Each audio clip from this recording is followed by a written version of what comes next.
So finally Australia কিন্তু eliminate হয়ে গেছে গা, জিম্বাবু কিন্তু কোয়ালিফাই করে লেছে সুপার এইটের লিগে।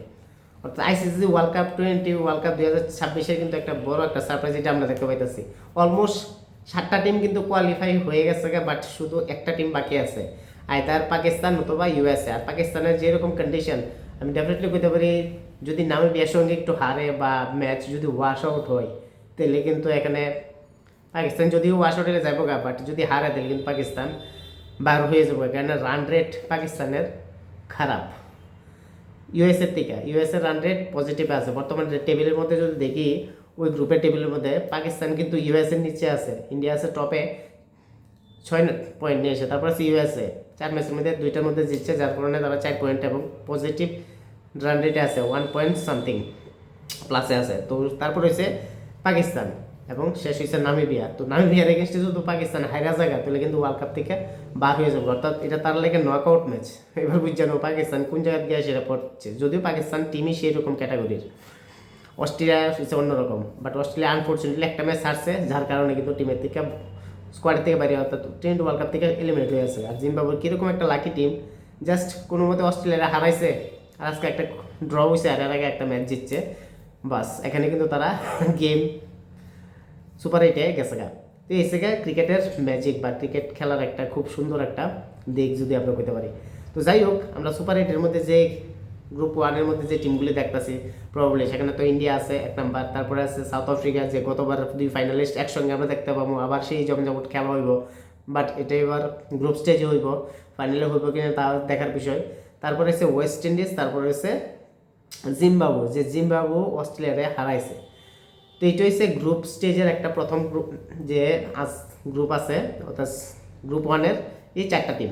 গ্রুপ টুর মধ্যে যদি 4টা টিম দেখি, সেখানে শ্রীলঙ্কা আছে, নিউজিল্যান্ড আছে, ইংল্যান্ড আছে এবং আইদার ইউএসএ নতুবা পাকিস্তান। যদি পাকিস্তান জিতে নেক্সট ম্যাচ তাহলে চাইবোগা রান রেট তাদের পয়েন্ট 6 হয়ে যাবে এবং ডাইরেক্ট কোয়ালিফাই করে নেবে সুপার লিগ। আর যদি পাকিস্তান হারে নামিবিয়ার সঙ্গে তাহলে কিন্তু সেখানে ইউএসএ খেলবো, অর্থাৎ ইউএসএ এবং জিম্বাবু যদি খেলতে পারে তাহলে কিন্তু অ্যাসোসিয়েট নেশনের একটা মনোবল চাঙ্গা থাকবো।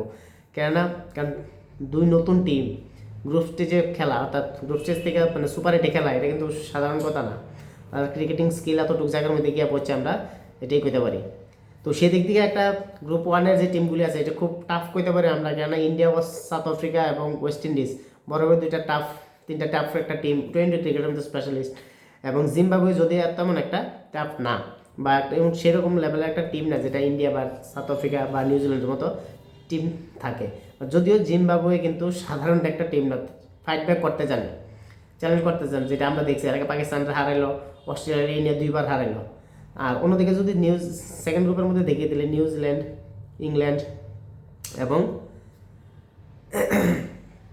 এই নিউজিল্যান্ড, ইংল্যান্ড আর শ্রীলঙ্কা, যে গতকালকে অস্ট্রেলিয়ারে হারাইছিল, যার কারণে কিন্তু অস্ট্রেলিয়া কিন্তু বার হয়ে গেছে গা, একটা বড় কারণ বার হওয়ার। তো যাই হোক, গ্রুপ সুপার এইটের দ্বিতীয় গ্রুপটা খুবই দারুণ, ওই লেভেলের টিমই, যারা নিউজিল্যান্ড কোনো কম না টোয়েন্টির দিক থেকে, ইংল্যান্ডও কোনো কম না, এবং শ্রীলঙ্কা যাদের হোম গ্রাউন্ডে খেলবো তারা কিন্তু এক্সট্রা একটা অ্যাডভান্টেজ থাকবো। আর সেকেন্ড যদি ইউএসএ বা পাকিস্তান যাই কিছু হয়, বাট ওই গ্রুপের মধ্যে পাকিস্তান যদি উঠতে পাকিস্তান কিন্তু পাত্তা পাইতো না, যতটুকু আমি বুঝতে পারতেছি। কেন পাকিস্তান সব কিছু ম্যাচ শ্রীলঙ্কার মধ্যে খেলবো, আর পাকিস্তান যেসব টিমের সঙ্গে খেলবো ইংল্যান্ডের সঙ্গে, যে অলরেডি 2022-এ তারা চ্যাম্পিয়ন হারায় এসে চ্যাম্পিয়ন হয়েছিল, পাকিস্তানরা ফাইনালে হারায় এসে। নিউজিল্যান্ডের সঙ্গে পাকিস্তান পারাটা, যদিও তাদের একটা রেকর্ড আছে, নিউজিল্যান্ড পাকিস্তান হারতে পারে না, বাট তাছাড়া শ্রীলঙ্কা আর পাকিস্তানের ম্যাচ কিন্তু বড় একটা হার্ড কন্টেস্ট হবে এবং শ্রীলঙ্কা তাদের হোম গ্রাউন্ডে খেলবো।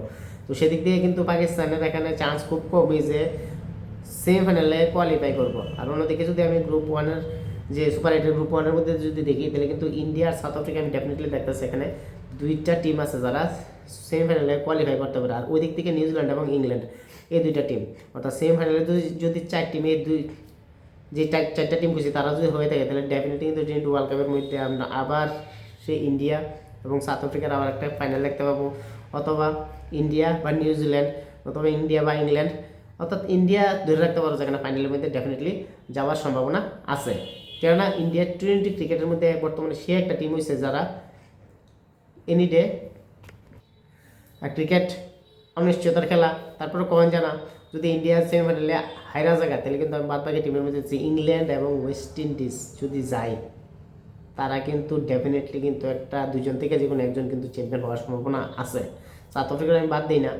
আর ইন্ডিয়ারে আনলাকি যদি কই, যদি আনফর্চুনেট যদি সেমিফাইনাল হাইরাও জায়গা, তাহলে কিন্তু সাউথ আফ্রিকা, ইংল্যান্ড বা ওয়েস্ট ইন্ডিজ তারা থেকে যে কোনো একটা টিমে এখানে চ্যাম্পিয়ন হওয়ার চান্স থাকতে পারে, কারণ সেই লেভেলের তারা টি20 টিম। তো দেখা যাক আগামী দিনগুলির মধ্যে কী হয়, সুপার 8-এর মধ্যে যে টিমগুলি যায় তার মধ্যে কতটুকু কন্টেস্ট থাকে, আবার কোন কোন চারটা টিম, যে চারটা টিম বর্তমানে কইছি আমি, তারা কি এক্স্যাক্টলি যাইতে পারে কিনা। আমার মনে হয় এই চারটা টিমই যাইবে এবং তারা থেকে এই চারটা টিমের থেকেই ডেফিনেটলি এখানে একটা চ্যাম্পিয়ন আমরা পাওয়া যেতে পারি।